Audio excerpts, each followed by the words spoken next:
चलिए आगे बढ़ते हैं और रुक करते हैं देहरादून की खबरों का। तो देहरादून से जहां सीएम पुष्कर सिंह धामी ने पंडित दीनदयाल उपाध्याय श्रद्धांजलि दी है, उन्होंने एक्स पर पोस्ट करते हुए लिखा कि प्रखर राष्ट्रवादी, उत्कृष्ट संगठनकर्ता, एकात्म मानववाद और अंत्योदय के प्रणेता एवं हमारे पथ प्रदर्शक पंडित दीनदयाल उपाध्याय जी की पुण्यतिथि पर नमन। आपके विचारों को आधार बनाकर डबल इंजन सरकार प्रधानमंत्री नरेंद्र मोदी के नेतृत्व में अंत्योदय के सिद्धांत पर लगातार काम कर रही है। तो उत्तराखंड के मुख्यमंत्री पुष्कर सिंह धामी ने एक्स पर यह पोस्ट किया और पंडित दीनदयाल उपाध्याय को नमन करते हुए नजर आए।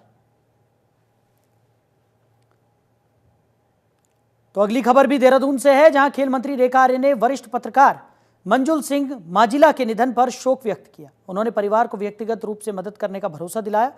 बता दें कि राष्ट्रीय खेलों की कवरेज कर रहे वरिष्ठ पत्रकार मंजुल सिंह माजिला की हार्ट अटैक से अचानक मौत हो गई थी। खेल मंत्री ने कहा कि इस दुखद घटना से पत्रकारिता जगत को अपूर्णीय क्षति हुई है, जिसकी भरपाई नहीं की जा सकती है।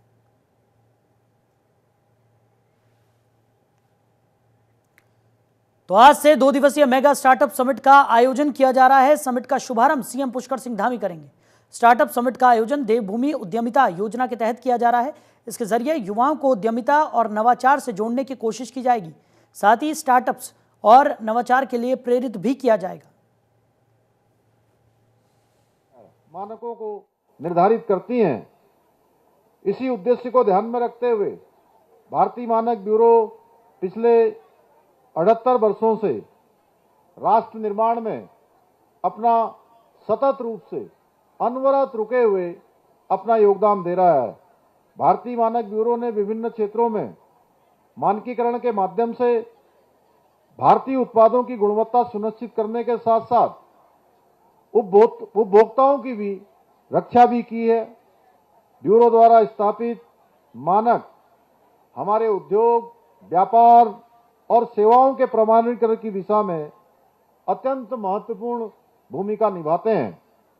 आज भी जब हम बाजार में कोई उत्पाद खरीदने जाते हैं तो कैसे बढ़ावा दें, उसका जो प्रयास 1 सालों में किया गया और विभिन्न संस्थाओं में छात्रों द्वारा जो प्रोडक्ट्स बनाए गए, करीब 60 से ज़्यादा प्रोडक्ट बच्चों ने विगत 1 साल में तैयार किए हैं।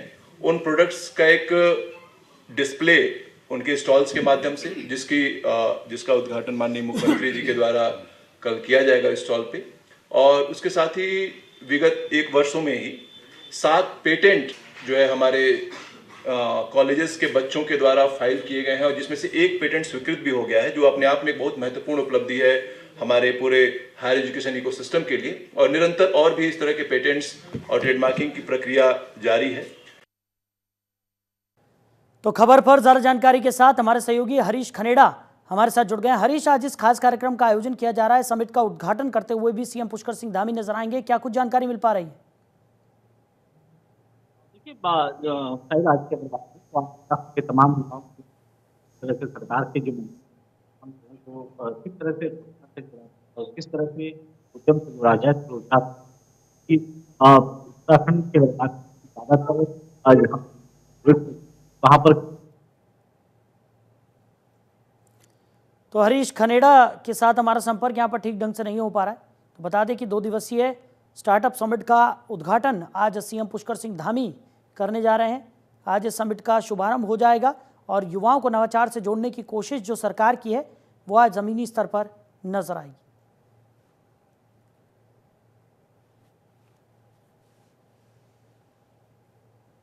तो 2 दिवसीय मेगा स्टार्टअप समिट का आयोजन किया जा रहा है। सीएम पुष्कर सिंह धामी आज इस समिट का शुभारंभ करेंगे। खबर पर ज़्यादा जानकारी के साथ हमारे सहयोगी हरीश खनेड़ा हमारे साथ जुड़ गए। हरीश, एक बार फिर से वही सवाल कि युवाओं को नवाचार से जोड़ने की कोशिश जो है सरकार की, वो यहाँ पर देखने को मिल रही है। आज इस खास कार्यक्रम का आयोजन यहाँ पर किया जा रहा है। 2 दिवसीय मेगा स्टार्टअप समिट का आयोजन हो रहा है। सीएम पुष्कर सिंह धामी खुद इस समिट का आयोजन करेंगे। क्या कुछ जानकारी मिल पा रही है, किस तरीके का कार्यक्रम रहने वाला है?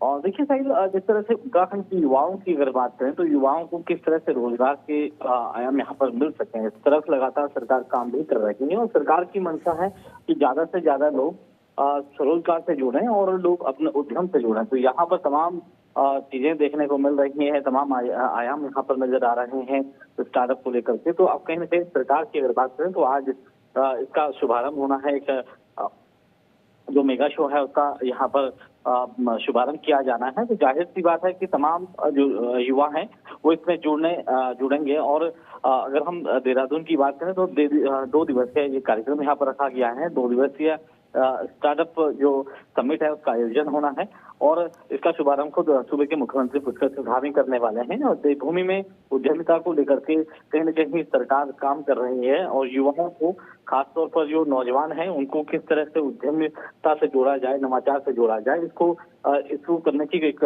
बड़ी कोशिश यहाँ पर सरकार द्वारा की जा रही है। क्योंकि आपने देखा कि कोविड के समय जिस तरह से तमाम जगहों पर लोग रह रहे थे, वो उनकी वापसी उत्तराखंड में हुई है और कहीं न कहीं उनको स्वरोजगार से जोड़ने के लिए तमाम, चाहे वो मशरूम की खेती हो, चाहे वो मटर की खेती हो, चाहे टमाटर की खेती हो, या इसके अलावा हम यहाँ पे पत्तल का जो काम जो लोग कर रहे हैं, जो डिस्पोजेबल का काम कर रहे हैं, उन लोगों को कहीं ना कहीं सरकार प्रमोट कर रही है। चाहे वो स्वास्थ्य के क्षेत्र में हो, शिक्षा के क्षेत्र में हो, या अन्य जगहों पर जिस तरह से तमाम जो युवा हैं वो कहीं ना कहीं जुड़ रहे हैं। साथ ही साथ अगर हम सहकारिता विभाग की बात करें तो सहकारिता विभाग की तरफ से उनको ऋण यहाँ पर प्रोवाइड किया जा रहा है और दूसरी तरफ उद्योग विभाग की तरफ से उनको योजनाओं का लाभ दिया जा रहा है, जिससे कि जो युवा हैं वो यहाँ पर रोजगार के अवसर प्रदान कर सके, अपने साथ साथ जो अन्य लोग हैं उनको भी कहीं ना कहीं रोजगार दे सके। तो इस तरफ सरकार भी काम कर रही है। सरकार इसमें सब्सिडी देने का भी काम कर रही है। चाहे हम होटल व्यवसाय की बात करें, चाहे हम होम स्टे की बात करें, चाहे हम दुकानों की बात करें, उद्योग की बात करें, तो तमाम जगहों से कहीं न कहीं जो युवा हैं उनको जोड़ने का काम सरकार कर रही है, ताकि लोग अपना रोजगार खुद में स्टेबल कर सकें और स्वतः स्वरोजगार से जुड़ सकें। जी चलिए हरीश, हमारे साथ जुड़ने के लिए, इन तमाम जानकारियों के लिए आपका बहुत शुक्रिया। करेंगे अगली बड़ी खबर का। देहरादून से बड़ी खबर। कांग्रेस महामंत्री नवीन जोशी ने चारधाम यात्रा पर सवाल खड़े कर दिए। उन्होंने कहा कि सरकार चारधाम यात्रा को पर्यटन स्थल बना रही है। पहली बार भी चारधाम यात्रा में लोगों को खासी परेशानियों का सामना करना पड़ा था। बता दें कि यात्रा करने वाले यात्री शुरुआती 15 दिनों में रजिस्ट्रेशन काउंटर पर 24 घंटे पंजीकरण करा सकते हैं। पंजीकरण सुविधा 3 शिफ्ट में मिलेगी, जिसमें कर्मचारी यात्रियों का मैनुअल पंजीकरण करेंगे। बता दें कि हर साल लाखों की संख्या में भक्त चारधाम यात्रा में शामिल होते हैं। शीतकालीन यात्रा की बात कर रहे हैं माननीय मुख्यमंत्री जी, अच्छी बात है, यात्रा होनी चाहिए। इसकी शुरुआत तो कांग्रेस ने ही करी थी, लेकिन ये जो इनरोलमेंट की बात कर रहे हैं, रजिस्ट्रेशन की जो बात कर रहे हैं, तो उसमें उसकी व्यवस्था उनको बनानी चाहिए। ऐसी व्यवस्था ना हो जिस प्रकार से यहाँ पे देहरादून में स्टेडियम के अंदर उन्होंने लोगों का रजिस्ट्रेशन किया और भीड़ इतनी बढ़ गई वो उस व्यवस्था को संभाल नहीं पाए।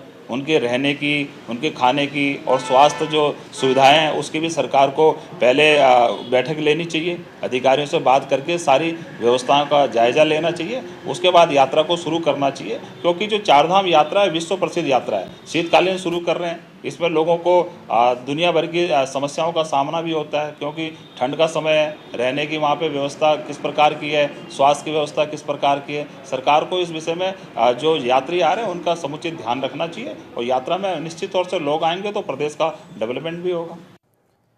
तो देहरादून में सड़क सुरक्षा का संदेश देने के लिए 11 से 13 फरवरी तक Uttarakhand road safety premium league का आयोजन होगा।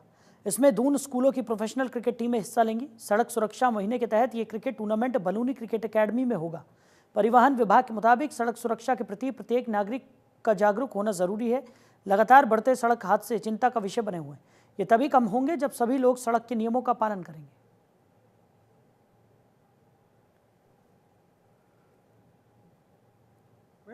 देहरादून में दुर्घटनाएं बढ़ रही है, जिसमें जो यूथ है, जो युवा है, उनकी जान ज़्यादा जा रही है, वो ज़्यादा घायल हो रहे हैं।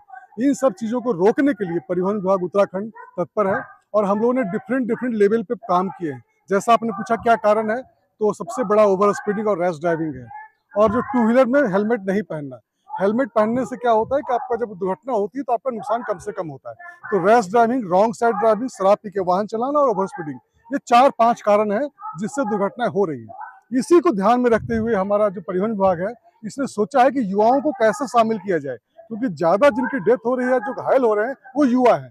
तो उनको शामिल करने के लिए हम लोगों ने इंटरेस्टिंग वे में सोचा है कि क्रिकेट के माध्यम से, खेल के माध्यम से उनको रोड सेफ्टी के बारे में बताया जाए। कैसे क्रिकेट में डिसिप्लिन होता है, कैसे टीम भावना होती है, हम लोग कैसे आपस में मिलकर काम कर सकते हैं। और हमें क्या है, सबसे बड़ा चीज होता है पैसेंस, सहिष्णुता, कैसे किसी दूसरे को हम लोग रोड पे उसके साथ में एडजस्ट करते हैं। इन सब चीजों का हम लोग क्रिकेट के थ्रू हम लोग करने जा रहे हैं।